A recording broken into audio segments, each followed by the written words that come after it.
अब हम रुक कर रहे हैं गयासुद्दीन तुगलक के किले की तरफ, जिसको तुगलक फोर्ट कहा जाता है। हमने अभी तक आपको गयासुद्दीन तुगलक का मकबरा दिखाया है, जिसकी खूबसूरती जिस तरह से बनाया गया है उसको भी हमने आपके सामने रखा।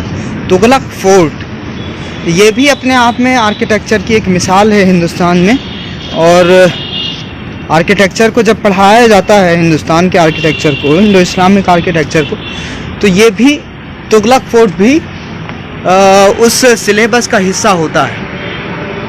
यहाँ पर ये छोटे छोटे कतबे भी लगे हुए हैं जिसको आप पढ़ सकते हैं। तुगलकाबाद का किला, तुगलकाबाद फोर्ट, ये इंग्लिश में लिखा हुआ है, जिसमें तुगलकाबाद फोर्ट की पूरी जो हिस्ट्री है वो लिखी हुई है।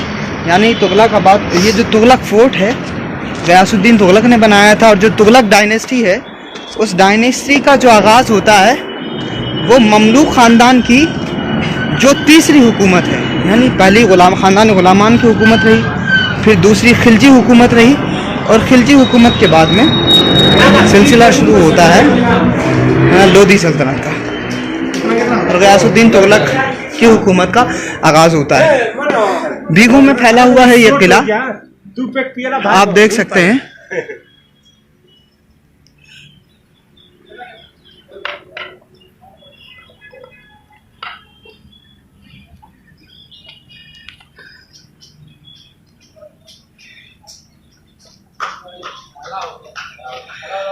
क्योंकि वो ज़माना जो था वो जमहूरियत का ज़माना नहीं था, डिक्टेटरशिप का ज़माना नहीं था, और बना हुआ है, जमहूरियत नहीं थी, डेमोक्रेसी नहीं थी, डिक्टेटरशिप थी, आमिरियत थी, बादशाही निज़ाम था।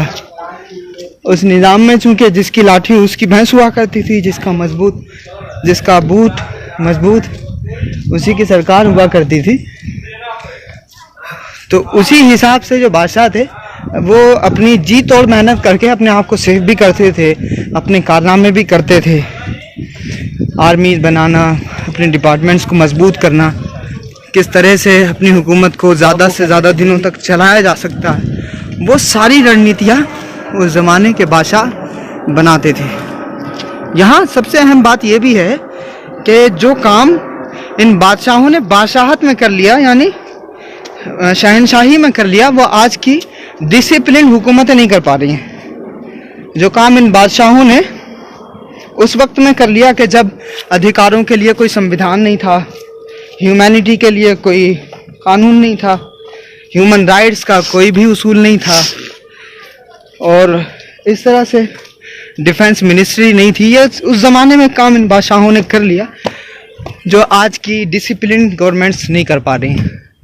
आप देख रहे हैं ये मजबूती, खूबसूरती तो आपको नहीं दिखाई देगी यहाँ उस तरह से जिस तरह की खूबसूरती दूसरे किलों में आपको दिखाई देती है, लाल किले में या फिर आगरा में या फिर पुराने किले में, वो खूबसूरती आपको नहीं दिखाई देगी। लेकिन जो मजबूती यहाँ की है वो आपको हैरान कर देगी कि यहाँ पहुँचने के लिए, और इसको ये जो तुगलकाबाद का जो किला है तुगलक फोर्ट, इसको नुकसान पहुँचाने के लिए ये गयासुद्दीन तुगलक का बनाया हुआ शानदार और ख़ूबसूरत और मजबूत किला, जिसकी फसील आप देख रहे हैं। ये जो रास्ता है ये महरौली से बदरपुर की तरफ जाता है। उस ज़माने में चूँकि ये रास्ता नहीं था, तो ये जो सामने आपको टॉम्ब नज़र आ रहा है ये मकबरा है गयासुद्दीन तुगलक का, जो उन्होंने अपनी ही ज़िंदगी में बनवा लिया था। और ये जो फसील आपको दिखाई दे रही है ये गयासुद्दीन तुगलक के किले की फसील है, जो इस्लामिक आर्किटेक्चर में पढ़ाई जाती है या मुस्लिम आर्किटेक्चर में पढ़ाई जाती है। चूँकि ये हमारे सिलेबस का हिस्सा है, उस प्रोजेक्ट को हम एनालिसिस करने के लिए बाज़ाब्ता एक एक चीज़ को यहाँ देखने के लिए यहाँ पहुँचे हैं। तुगलकाबाद के इस किले से हमें ये समझ में आता है कि यहाँ खूबसूरती को बहुत ज़्यादा मद्देनज़र नहीं रखा गया है, क्योंकि हमले बाहरी बहुत ज़्यादा हो रहे थे। तो यहाँ सेफ्टी पहला जो फर्स्ट प्रायोरिटी थी वो सेफ्टी थी, और उसी सेफ्टी को मद्देनज़र रखते हुए शानदार खूबसूरत और मजबूत किला बनाया गया है। लेकिन आज जो यहाँ पर आपको नज़र आ रहा है ये पूरा जो देख रहे हैं आप, ये जो खंडरात हैं, तो आज के दौर में ये जो पूरा किला जो बनाया गया था उस ज़माने में अलग अलग हाउसेस बने हुए थे। यहाँ मीना बाज़ार लगता था, जहाँ जामा मस्जिद हुआ करती थी, यहाँ पानी का बहुत बेहतर इंतज़ाम हुआ करता था, बाज़ाब्ता बावली बनाई गई थी जिस तरह से, और किलों में आपको दिखाई देगी। तो वो तमाम के तमाम जो चीज़ें हैं वो यहाँ पर आपको किले के अंदर वो सारी चीज़ें दिखाई देंगी। बाज़ाब्ता धोबी घाट भी यहाँ हुआ करता था। एक पूरी सोसाइटी ही यहाँ बसती थी उस ज़माने में। गयासुद्दीन तुगलक की आर्मी भी यहीं होती थी, गयासुद्दीन तुगलक की फैमिली भी यहीं होती थी, शाही ख़ानदान यहीं होता था, और ख़ानदान से जुड़े हुए तमाम अफराद, चाहे वो पॉलिटिकल हों या फिर सोशल हों। और बहुत सी मरतबा चूँकि तुगलक ख़ानदान में ये देखा गया है कि तुगलक ख़ानदान की जो मराहत रही हैं या जो रियायतें रही हैं वो सूफिया के साथ बहुत ज़बरदस्त रही हैं, और जो ताल्लुक़ गयासुद्दीन तुगलक का या फ़िरोज़ शाह तुगलक का सूफिया के साथ रहा है वो अपनी मिसाल आप है। गयासुद्दीन तुगलक ने 1328 में ये बनवाया था ये किला, और तकरीबन 11-12 सालों में ये किला बन पाया था। इस तरह से बड़ा मजबूत किला बन पाया था वो। आज भी उसके खंडरात यहाँ पर मौजूद हैं। बहुत सारी इमारतें अपनी जगह पर वैसी ही कायम है, लेकिन जो फसील यहाँ मजबूत बनाई गई थी, जो दीवारें यहाँ बनाई गई थी, जो अलग अलग कैंपस में जो सेक्टर्स बनाए गए थे वो आज भी यहाँ मौजूद हैं। आपको जो छोटी छोटी चीज़ें यहाँ दिखाई दे रही हैं, देखिए ये जो चीज़ है, ये अगर बाहर से कोई छोटा आपको खिड़की नुमा एक चीज़ दिखाई दे रही होगी तो वो इसलिए यहाँ पर लगाई गई थी कि अगर दुश्मन बाहर से हमला करता है तो जो यहाँ का जो फौजी है वो इस खिड़की के ज़रिए उस पर तीर अंदाजी कर सकता है और उसको हमला कर सकता है, उसको बाहर से बाहर ही भगा सकता है। तो सिक्योरिटी के पर्पज़ से जो गयासुद्दीन तुगलक का ये बनाया हुआ किला है, ये इसकी मिसाल पूरे हिंदुस्तान में नहीं मिलती है, और इसमें इस्लामिक आर्किटेक्चर को भी मलहूज़ खातिर रखा गया है, और जो इंडियन आर्किटेक्चर है उसको भी मलहूज़ खातिर रखा गया है। ख़ास तौर से उस ज़माने में जो हिंदू बिरादरान थे हमारे, गयासुद्दीन तुगलक के इस फोर्ट में, इस किले में, उनका भी दाखिला यहाँ पर बहुत ही बेहतरीन तरीके से हमें दिखाई देता है। उनके साथ किसी तरह की ज़्यादती नहीं थी। गयासुद्दीन तुगलक ने उनके लिए भी दरवाजे खोले हुए थे। मुस्लिम बादशाहों में या मुस्लिम हुक्मरानों में अक्सर बादशाहों का रवैया जो बिरादरान वतन के साथ रहा है वो बहुत अच्छा रहा है। उन्होंने किसी भी तरह की ज़्यादती नहीं की है, अगरचे तैमूर वगैरह ने ज़्यादती की है जिसको मुसलमानों में आइडियल या मिसाल नहीं माना जाता है, क्योंकि उन्होंने ज़्यादती की और ज़्यादती करने वाले को इस्लाम बिल्कुल पसंद नहीं करता। इसीलिए तैमूर वगैरह को इज़्ज़त की निगाह से मुसलमान यहाँ नहीं देखते हैं। ख़ासतौर से आज के इस ओवरव्यू के ताल्लुक से अगर हम कहें, ओवरऑल अगर हम एक कंक्लूजन के तौर पे बात करें, निचोड़ के तौर पर बात करें, तो गयासुद्दीन तुगलक का ये शानदार किला मुसलमानों को आवाज़ देता है कि अगर आप कुछ देते हैं देश को या दुनिया को तो दुनिया आपका लोहा मानने के लिए तैयार होती है। अगर हम आज इसी तरह से लोगों के लिए, ह्यूमैनिटी के लिए काम करने लग जाएं और अपनी इमारतें, अपनी तामीरात से लोगों को फ़ायदा पहुंचाने लग जाएं तो वक्त और हालात हमारे साथ हो सकते हैं, हमारे लिए बेहतर माहौल हो सकता है। ज़रूरत है कि हम जो काम करने हैं हम उनमें करें। ये जो बेहतरीन इमारतें आपको यहाँ दिखाई दे रही हैं, ये जो बेहतरीन किला यहाँ पर आपको दिखाई दे रहा है, पूरे मुसलमानों का योगदान यहाँ पर आपको दिखाई दे रहा है। क्या वजह उसके पीछे नज़र आती है? तो मैं जहाँ तक समझ पाया हूँ तो वो ये है कि जो फालतू के इशूज़ थे, यानी नूर व बशर के झगड़े वहाँ दिखाई नहीं देते, इसाले सवाब के मसाइल वहाँ दिखाई नहीं देते। इसके अलावा जो बहुत सारे इशूज़ हैं जो आजकल हमारे यहाँ चले हुए, टेक्नोलॉजीज़ के इस्तेमाल के हवाले से कि कैमरा से जायज़ है कि ना जायज़ है, टीवी देखना जायज़ है कि ना जायज़ है, ये जो सारे मसाइल हैं, यानी टेक्नोलॉजी को जो हमने बिल्कुल दरकिनार कर दिया है या उसको हम समझते नहीं कि ये इस्लाम का हिस्सा है, तो समझते हैं कि वो एंटी इस्लामिक कोई चीज़ है।